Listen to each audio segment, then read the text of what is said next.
사도신경 하심으로 2월 22일 목요일 오늘을 여는 말씀 시작하겠습니다. 나는 전능하신 아버지 하나님 천지의 창조주를 믿습니다. 나는 그의 유일하신 아들 우리 주 예수 그리스도를 믿습니다. 그는 성령으로 잉태되어 동정녀 마리아에게서 나시고 본디오 빌라도에게 고난을 받아 십자가에 못 박혀 죽으시고 장사된 지 사흘 만에 죽은 자 가운데서 다시 살아나셨으며 하늘에 오르시어 전능하신 아버지 하나님 우편에 앉아 계시다가 거기로부터 살아있는 자와 죽은 자를 심판하러 오십니다. 나는 성령을 믿으며 거룩한 공교회와 성도의 교제와 죄를 용서받는 것과 몸의 부활과 영생을 믿습니다. 아멘. 우리에게 주신 하나님의 말씀은 누가복음 9장 57절에서 62절까지 말씀입니다. 신약성경 109쪽에 있는 누가복음 9장 57절에서 62절까지 말씀 봉독하겠습니다. 가실 때에 어떤 사람이 여짜오되 어디로 가시든지 나는 따르리이다. 예수께서 이르시되 여호도 굴이 있고 공중에 새도 집이 있으되 인자는 머리 둘 곳이 없도다 하시고 또 다른 사람에게 나를 따르라 하시니 그가 이르되 나로 먼저 가서 내 아버지를 장사하게 허락하옵소서. 이르시되 죽은 자들로 자기의 죽은 자들을 장사하게 하고 너는 가서 하나님의 나라를 전파하라 하시고 또 다른 사람이 이르되 주여 내가 주를 따르겠나이다마는 나로 먼저 내 가족을 작별하게 허락하소서. 예수께서 이르시되 손에 쟁기를 잡고 뒤를 돌아보는 자는 하나님의 나라에 합당하지 아니하니라 하시니라. 아멘. 오늘 본문에서는 예수님께서 3명의 사람들과 이야기를 나누십니다. 이 3명의 사람들은 예수님과 함께 생활하며 따랐던 12명의 제자는 아니었지만 예수님의 가르침에 관심을 갖고 있었던 그런 사람들이었습니다. 첫 번째 사람이 예수님께 나와서 말하죠. 57절입니다.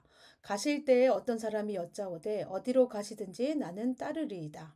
예수님께서 가시는 길이 어디든지 함께 가겠다고 지금 이야기하고 있죠. 그러자 예수님께서 이렇게 말씀하십니다. 58절입니다. 예수께서 이르시되 공중에 여우도 굴이 있고 공중에 새도 집이 있으되 인자는 머리 둘 곳이 없도다 하시고 예수님이 이렇게 말씀하시는 거 이렇게 들려요. 내가 사역하는 이 길이 얼마나 힘든지 알아? 너는 할 수 없어. 처럼 들리죠. 예수님은 사람들의 헌신을 귀하게 여기시고 이렇게 받아주시는데 이 사람에게는 이유도 물어보지 않고 너는 준비 안 돼 있어. 그러니까 너는 할 수 없어? 라고 말씀하시는 것처럼 들립니다. 그럼 그 이유가 무엇일까요? 마태복음 8장에서도요. 누가복음 이 9장 말씀이 똑같은 말씀이 나옵니다. 마태복음에서는 주를 따르겠다고 하는 어떤 사람을 한 서기관이라고 이야기합니다. 예수님 시대 서기관이란 사람들은요. 가르치는 지식인입니다. 그리고 지도자로서 또 책임이 있는 사람들이었습니다. 그렇다면 이 사람들의 삶은 어땠을까요? 안정적이고 평안하고 사람들에게 존경을 받는 그런 사람들입니다. 그런데 이 서기관이 예수님을 바라보면서 욕심이 생겼을 것 같아요. 어떤 욕심이냐면 가르치는 사람이잖아요. 이 사람이 서기관이. 그런데 예수님의 가르치는 모습을 보니까 어때요? 해박한 지식으로 사람들을 아주 설득력 있게 가르치십니다. 많은 사람들이 그래서 예수님의 가르침을 받고 변화되고 그 가르침을 칭찬하고 존경합니다. 그 모습을 보니까 서기관도 어떻다는 거예요. 자기도 예수님처럼 되고 싶은 마음이 있는 것입니다. 그래서 예수님의 제자가 되어서 예수님을 따라다닌다면 나도 예수님처럼 해박한 지식을 가질 수 있겠고 또 사람들을 가르치는 뛰어난 능력을 가질 수 있을 것 같고 사람들에게 존경과 존경을 받고 내가 명예를 누릴 수 있을 것 같다는 생각이 든 것입니다. 이 서기관이 예수님을 통해 받고 싶은 것이 바로 뭐예요? 예수님이 받고 있는 영광과 명예입니다. 그런데 이 사람이 지금 하나 놓치고 있는 것이 있죠. 예수님께서 가시는 길이 어떤 길인지를 잘 모른다는 것입니다. 예수님이 지금 가시는 길은 자신을 희생하며 자신의 죽음으로 온 인류를 구원하는 길인데 이 서기관은 지금 그것을 알지 못하고 있습니다. 그래서 예수님께서 뭐라고 말씀하시냐면 여우도 굴이 있고 공중에 새도 집이 있을 때 인자는 머리 둘 곳이 없다고 합니다. 이것을 메시지 성경에서는 이렇게 표현합니다. 고생할 각오가 되어 있느냐? 너도 알다시피 우리가 묵는 곳은 인류 호텔이 아니다. 서기관이 생각했던 건 뭐예요? 예수님 따라다니면 내 생활 내가 누리고 있던 거 다 누리면서 예수님이 지금 갖고 있는 이것들을 좋은 것들을 나도 받을 수 있겠구나라고 생각했는데 그 안에 뭐가 있다는 거예요. 고생이 있다는 것입니다. 예. 근데 그것을 지금 알지 못하는 것이죠.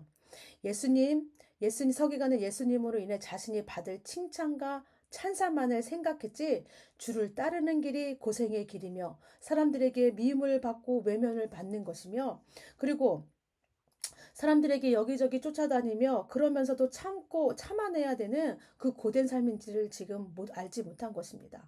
그리고 예수님은 결국 뭐예요? 죄인인 우리를 구원하기 위해 십자가에서 자기 목숨을 드려야 했습니다.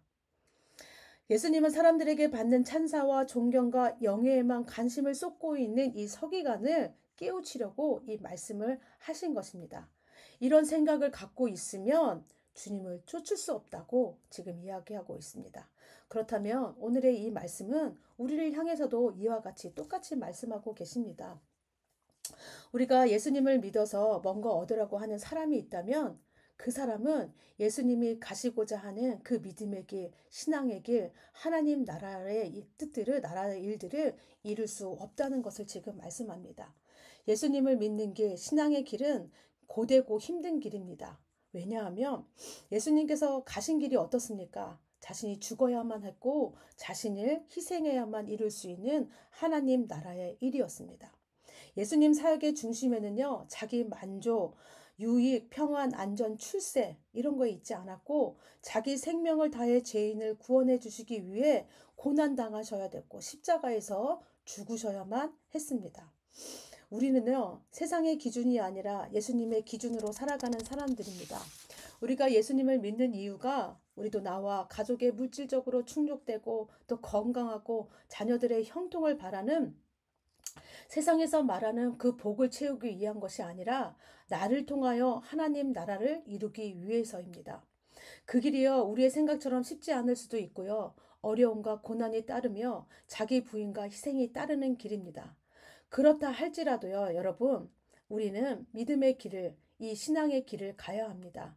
왜 그러냐면 우리는 예수님을 이제 나의 구주로 믿고 예수님을 나의 주인으로 삼았기 때문입니다.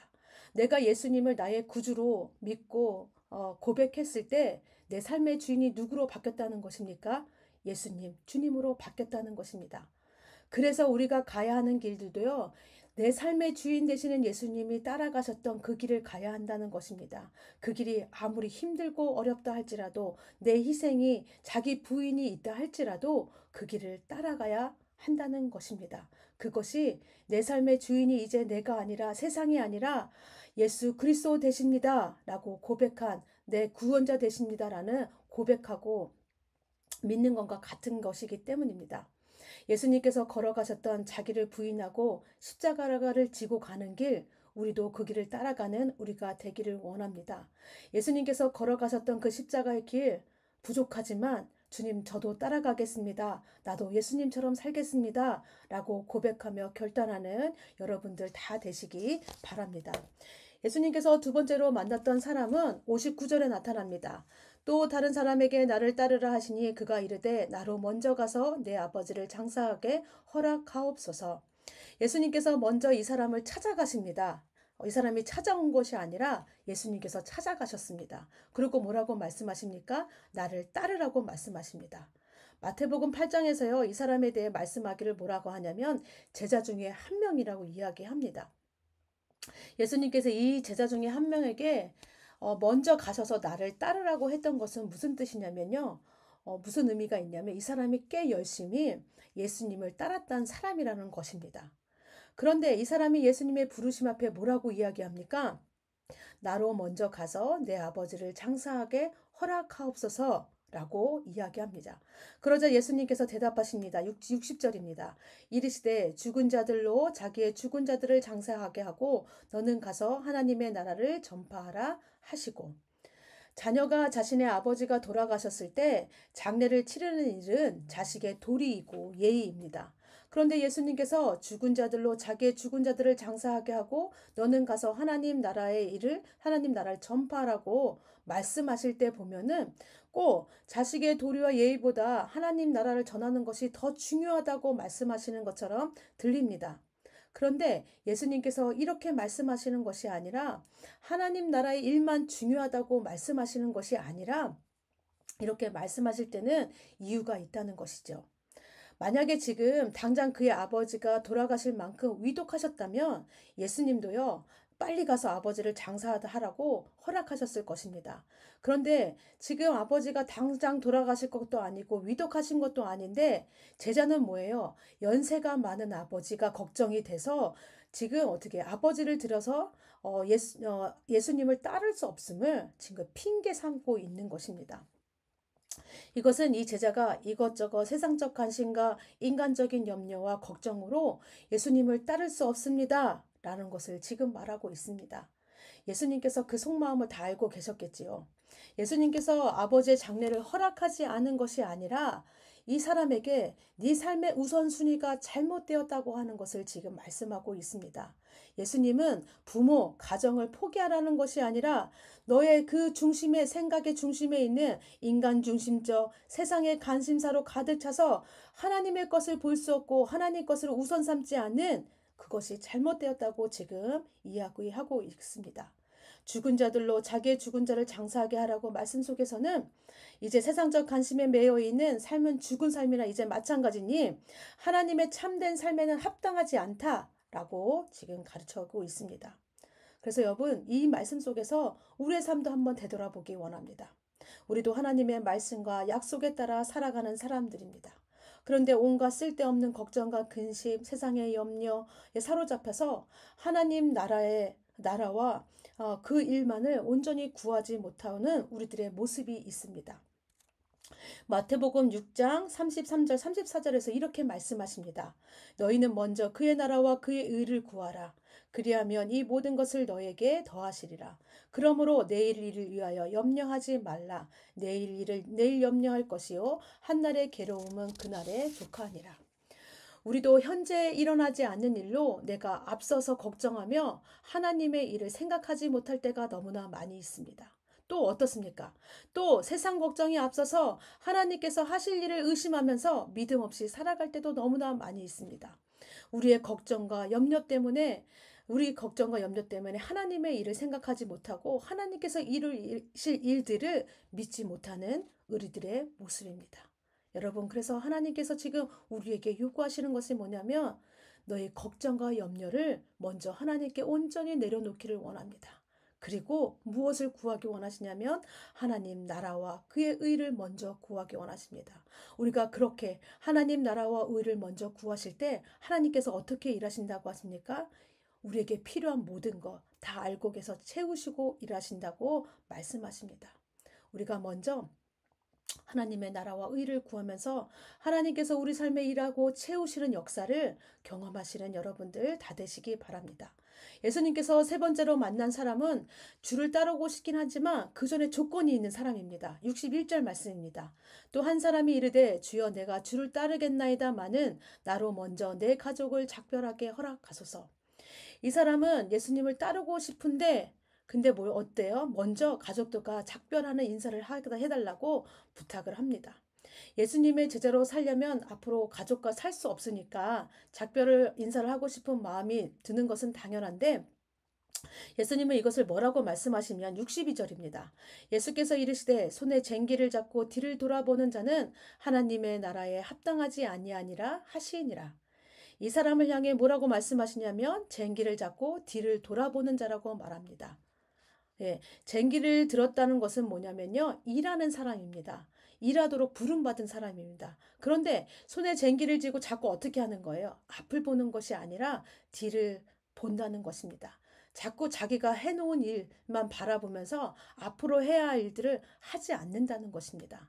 자기가 해온 일의 업적만 생각하고 앞으로 갈아야 할 땅도 보지 않고 씨를 뿌리고 키우고 열매 맺는 거에 대해서 생각하지 않는다는 것입니다. 이것은 무엇을 뜻하냐면 앞을 바라보지 않고 일하지 않는 사람입니다. 이 사람은 어느 정도 하는 예수님께 관심을 가지고 종종 예수님의 말씀을 들으려고 나오기는 했으나 그 신앙의 성장이나 삶의 변화나 헌신에 대한 의지가 없는 사람입니다. 이것은 무엇을 말하느냐면 신앙의 자람이 없는 사람을 말하고 있습니다. 여러분, 우리의 신앙은 처음 믿은 그 자리에 머물러 있으면 안 됩니다. 신앙은 자라나야 합니다. 말씀을 읽고 묵상하며 하나님을 아는 지혜가 자라나야 하고, 기도를 통해 하나님과 만나는 시간이 깊어져야 하고, 찬양을 통해 날마다 주님께 영광 올려드리는 시간이 많아져야 합니다. 또 우리는 삶 속에서 찾아오시는 주님을 매일매일 만나며 하나님과 교제하는 그 기쁨이 더 자라나야 합니다. 하나님께서 사랑하신 영혼들을 함께 섬기는 그 사랑의 모습도, 섬김의 모습도 함께 자라나야 합니다. 하나님을 만나는 시간을 통해 하나님은 우리를 잘못된 것을 말씀해 주십니다. 그리고 하나님의 생각과 마음을 보여주시고 그 길을 가기를 원하십니다. 때로는 그 길을 갈 수 없어 우리가 그냥 앉아 있을 때에도 어떻게 해주십니까? 우리 등 뒤에서 또 우리 앞에서 우리 이끌어 주시고 끌어주시고 밀어주고 계십니다. 그래서 우리는요, 하나님 안에서 우리의 신앙은 자라날 수 있는 것입니다. 예. 그래서 사랑하는 여러분, 우리의 신앙의 자람이 오늘보다 내일이, 내일보다 하나님 앞에서는 그 마지막 날이 우리의 신앙이 가장 크게 자란 날이 되기를 원합니다. 우리의 신앙은 자라나야 됩니다. 그래서 말씀 안에서, 기도 안에서, 우리가 또 찬양 안에서 하나님과 교제하는 모든 시간들 가운데 우리가 성김과 헌신의 모든 시간들을 통하여서 하나님을 경험하고 하나님을 알아가고 우리의 신앙이 날로 날로 자랄 수 있는 우리가 다 되기를 바랍니다. 이 시간 우리 함께 기도하겠습니다. 말씀을 위해 기도하실 때는요, 예수님을 믿어 무엇인가 얻으려고 하지 않게 하시고 자신을 부인하고 자기의 십자가를 지고 예수님이 살아갔던 그 삶을 따라가는 우리가 되게 하여 주시옵소서라고 기도해 주시고, 모든 세상적 염려를 하나님께 맡기고 하나님 나라의 일을 최우선 두게 하여 주시옵소서. 또 세 번째는 우리가 하나님을 아는 지혜와 그 사랑의 마음이 자라서 우리의 신앙에 자람이 있기를 원합니다. 말씀이, 기도와 찬양이, 성김이 자라날 수 있게 하여 주시옵소서라고 기도해 주시기 바랍니다. 가정을 위해 기도하실 때는요, 우리가 지금 사순절 기간을 보내고 있습니다. 사순절 시간 동안 온 가족들이 예수님의 십자가를 더 사랑하는 시간이 되게 하여 주시옵소서, 우리의 신앙이 자라나는 시간이 되게 하여 주시옵소서라고 기도해 주시기 바랍니다. 또 교회를 위해 기도해 주실 때는요, 청소년팀 겨울 캠프를 위해서 기도해 주시기 원합니다. 인도하시는 이기영 목사님, 팀장님이신 임경훈 안수 집사님, 변주희 유선아 유현주 집사님, 또 교사들을 위해서 함께 해주시고, 또 이 시간을 통하여 우리 아이들이 또 말씀을 읽고 말씀을 또 깨닫는 시간인데, 말씀을 통하여서 신앙의 자람이 있는 시간이 되게 해달라고 함께 기도해 주시기 바랍니다. 나라를 위해 기도하실 때는 4월에 있을 총선을 위해서 기도해 주시기 바랍니다. 하나님께서 기뻐하시고 하나님께서 원하시는 또 나라와 국민을 위해서 헌신할 수 있는 일꾼이 뽑힐 수 있도록 기도해 주시고, 두 번째, 기도하실 때는, 나라를 위해 기도하실 때는 또 의대 증원으로 인해 정부와 의사단체가 지금 갈등 가운데 있습니다. 이 갈등 속에서 또 치료를 못 받고 있는 어려움 겪고 있는 또 환자분들도 계신데, 하나님 이 시간 자기들의 욕심들을 좀 내려놓고 사람들을 살리는 결정을 이룰 수 있도록 하나님 인도하여 주시옵소서라고 기도해 주시기 바랍니다. 오늘 공동체 기도는 오채희 어린이입니다. 우리 채희 기도 제목은 개인의 기도 제목입니다. 하나님을 알고 싶어요. 가정을 위한 기도 제목입니다. 엄마, 아빠, 첫째 언니가 교회 나오게 해주세요. 학교를 위한 기도 제목입니다. 학교에서 친구들과 사이좋게 지내고 공부를 열심히 하게 해주세요. 또 교회를 위한 기도 제목입니다. 교회 친구들과 모든 성도님들이 예배를 잘 드리게 해주세요. 나라와 세계를 위한 기도 제목입니다. 전쟁이 없어지고 온 땅 가운데 하나님의 평화가 오게 해주세요. 라고 나는 기도 제목을 갖고 있습니다. 우리 채희가 아동팀에서 우리 함께 신앙생활하며 또 예쁘게 우리 신앙생활 잘하고 있는데, 하나님 우리 채희가 키가 자라고 자라면서 지혜가 자라고 하나님 사랑하는 마음이 더 자라날 수 있는 우리 채희 되게 해달라고 우리 축복하면서 기도해 주시고, 또 그 외에 기억나시는 분들, 기도 제목 있으신 분들 기억나시면 또 그분들을 위해서도 함께 기도하겠습니다. 네, 기도하신 후에 모든 순서 주기도문 하심으로 마치겠습니다.